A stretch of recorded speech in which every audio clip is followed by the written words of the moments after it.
my fellow compassionate capitalists. Hey, Steve here, and I will introduce the guest of honor here in a second. But I got to tell you, I am excited. You won't believe. Look, I realize that you know what? I'm Forrest Gump, cool. Look, I constantly find myself falling ass backwards into gold mines and right smack in the middle of historical events. In fact, this is where I met today's guest, Seth Kaller, at. Was that the last time we were together, I found myself bidding on the Constitution of the United States at Sotheby's back in November. Now I was going up for 20 million, okay, but then man, Ken Griffin came out of nowhere within 14 seconds, and he shot over the bow with 30 million, silenced everybody. There was only one giant slayer, man enough to go toe-to-toe with Ken for the next 7.5 minutes. This guy, look, the whole thing that I wanted to show today was the fact that, you know, and again, I'm excited. I don't get awestruck very much, but this is awestruck, okay? The thing is that, yeah, it's cool the whole little flash and cash, and to have declarations, and you know, the museum and the Constitution and all that going on. And hey, I love it. I enjoy it. I enjoy being a patriotic philanthropist myself. But the people behind the scenes, you see, I may be Forrest Gump cool, but it's a whole different level to be Seth Kaller cool. This is the guy who handles the documents. This is the guy who goes and authenticates everything. Well, just last night, we're at this club, and you've got some rappers, you know, standing on the table and doing their whole little thing, whatever the deal is.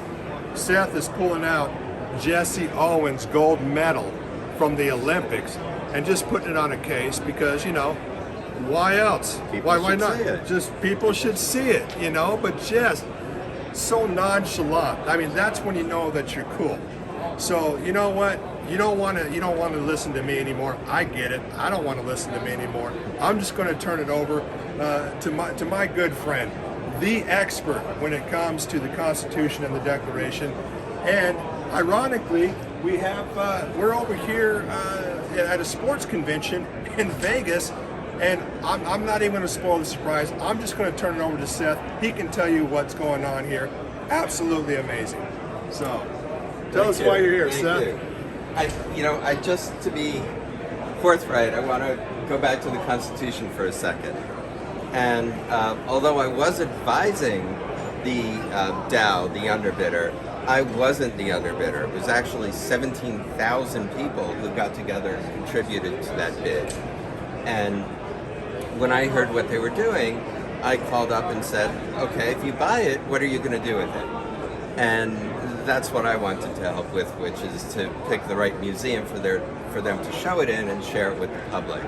And so I was involved in that, and I'm glad that even though the Dow lost and Ken Griffin bought it, he's actually doing something very similar. It's going on display to Crystal Bridges, and then it'll go to other museums. So that's a win-win. And the money, the 44-something million that he paid, was actually all donated by the seller to her foundation that she set up to help with constitutional education. Wow. So that was a big day. Wow, compassionate capitalism at its best. Yeah. Wow. And I love it when the collecting world overlaps with philanthropy and museums and education. But before I talk too much, and you don't want to look at me, let's look at some of this great stuff. This is a jacket that Jackie Robinson owned and wore, and in 1956, one of his neighbors in New York, a young child, was severely injured in a car accident, and he gave that jacket to Russell Strauss. This ball is signed by the 1955 Brooklyn Dodgers. And this is Jackie's glove. But Steve knows I'm not actually a sports guy. Hold on, did you see how casual and nonchalant? Oh, It's Jackie Robinson's glove. Yeah, whatever. I'm Seth Kaller. You know, I know.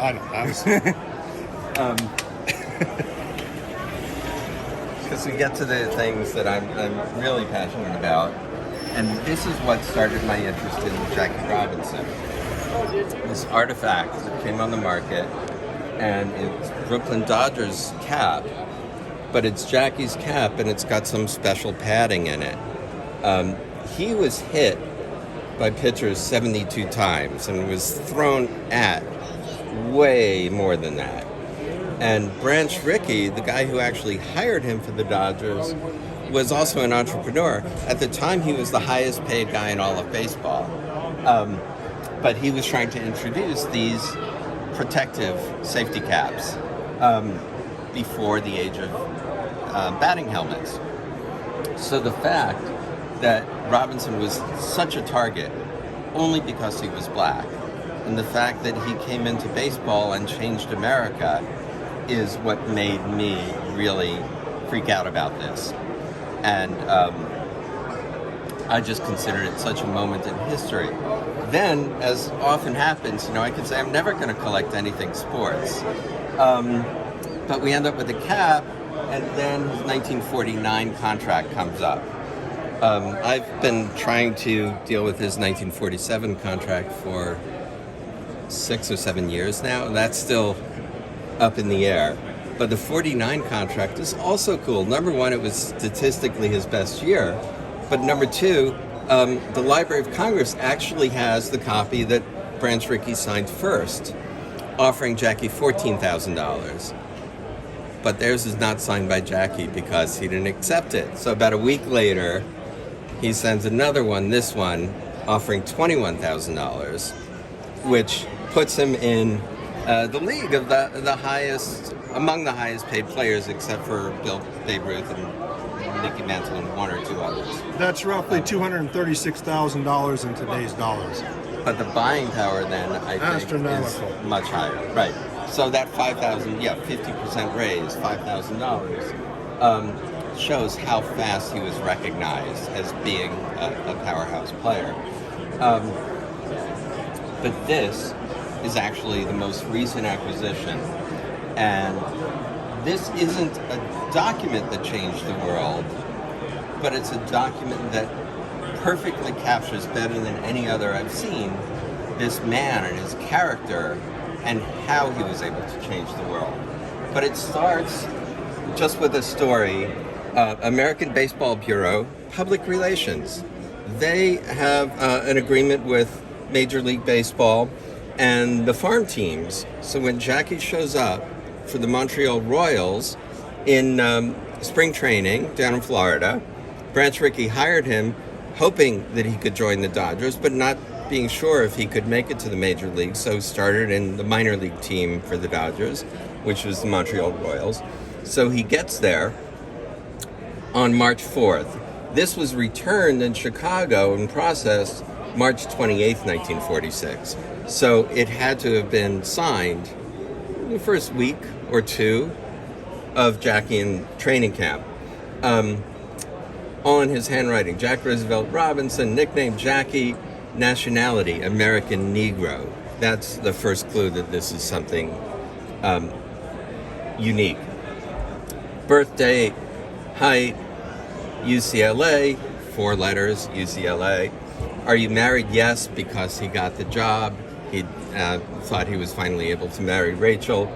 And this trip from LA to the training camp was really their first trip together. Off-season occupation, athletic instructor. Favorite sport, golf, other than baseball. Hobbies, boys club work. Ambition in baseball, before you read that. Every other one of these that I've seen signed by a minor league player hoping to get into the majors. Their ambition in baseball is to play second base or to play for the Giants or to be the best catcher or to get into the World Series. Robinson's ambition in baseball, to open door for Negroes in organized ball. That is just, I mean, how few words does it take to get right into his soul and character and know what he's fighting for.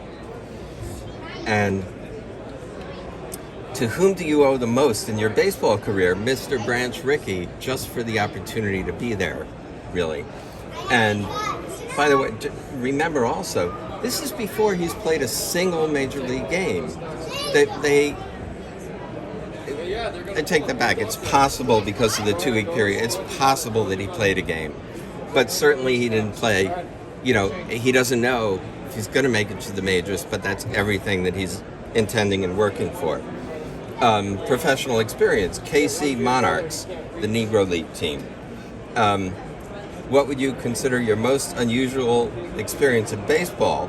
Being signed by Mr. Rickey onto the Montreal Royals. If you've been in the armed forces, please state the branch and length. 31 months, U.S. Cavalry. That's all during World War II.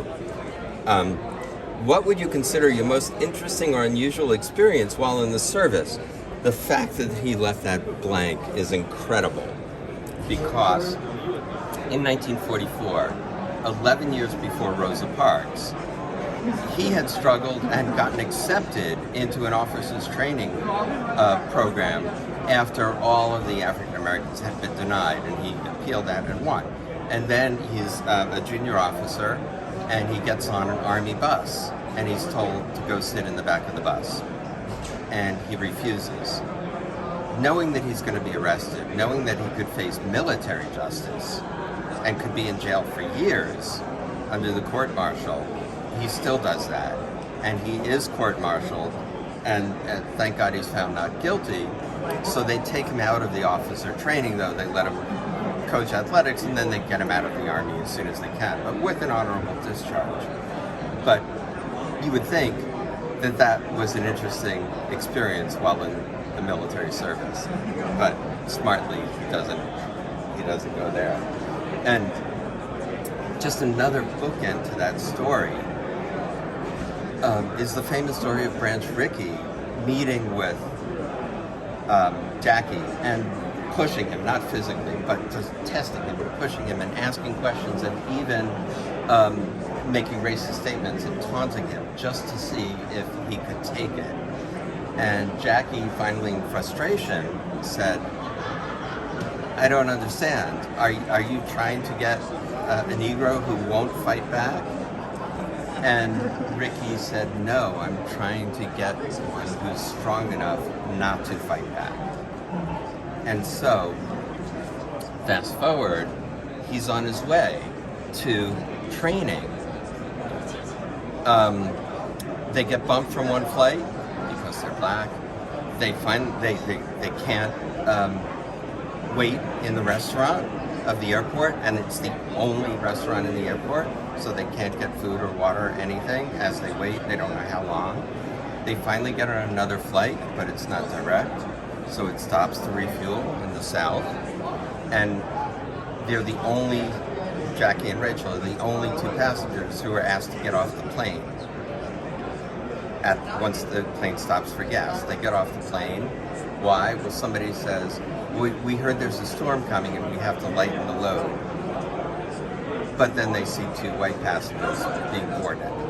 So that's not true. So they could wait for another plane, but they don't know if that's going to work. So they get on Greyhound, 12-hour ride to spring training. And after one stop, no problem, the driver stops the bus, turns to Jackie and Rachel and says, "Get in the back of the bus." And here's a man we know who is not worried about the consequences to himself. He risked military justice. He was willing to fight and push, but he had that agreement with Branch Rickey, and he realized that what he really needs to do is play baseball, be an example, succeed. So all of the pressure on him was for that, and they got in the back of the bus. And so they showed up, and they weren't able to stay at the hotels or the motels that the team was. They were staying at a house. Rickey had actually arranged for them to stay in a nice African-American family's house. But they had to move very quickly. And in fact, after one day of practice, the whole team had to move because somebody in the town said, we can't have blacks and whites playing together on the same field. So all of that is hateful, it's disgusting, we can't understand it, how could that happen? But it was happening, and not that long ago, and it took somebody like Jackie Robinson to break that barrier, and sacrifice, hold onto himself, push and fight, and succeed, because it wouldn't have worked if he wasn't as great a ball player and as great a person. And then you see, after his baseball career, then he was able to speak out and become a civil rights advocate. While he was playing baseball, his job for civil rights was to play baseball. And it just opened doors. And the more there was reaction, hateful people, screaming racist taunts and all, other well-meaning white people who could not understand that, didn't believe that was happening in the South. But they started feeling for Robinson also, because he's the type of figure, even if it's not your team, what he was doing on the field was worthy of cheering for. And a lot of people realized that. And this guy who later became the head of the ACLU, American Civil Liberties Union, said he was 9 years old when he first saw Jackie play. And that was probably the first time that many white people in the North and in the South had seen African Americans as human beings, as to personalize their struggle, and to watch them succeed. And so he, the 9-year-old, was 25 when Martin Luther King gave his speech. Check my ears. At the March on Washington. And that's why there were so many, very young white people who were there. It's one of the reasons why all these things come together. And if we go back to economics for a moment, I mean, I think I didn't understand this at first, but the thing that interests me the most about historic documents are the human rights aspect of it. But human rights and economics are related, because there's nothing more inefficient than wasting resources and keeping people down, and not giving everybody the chance to succeed, to become the hero, to make the sport better, make the country better. And that's my really good selfish reasons not to be racist and not to discriminate based on religion or anything else. It's because human beings have a right to, need to be encouraged to succeed. It helps all of us. Exactly, and that's one of the things. I mean, look, we're going to go ahead and we're going to wrap this up and then do a part 2, because we got a treat today, and oh my God, you're listening to a true giant here. Like I said, no pun intended. That is heartfelt. I mean, this is amazing, and so whenever I do give the tour of the museum, I always start from the economic standpoint of view. But first of all, with the question of what is history but the study of human nature, and no one has encompassed that more than Seth. The work that he is doing, and in order to allow us to understand human nature. And so with that, hey, you guys know now why I'm so excited to be able to call Seth my friend. and now he gets to be yours. We're going to make another video about another amazing person, and with that, will you use the example of Jackie Robinson as well as Seth Kaller, and may you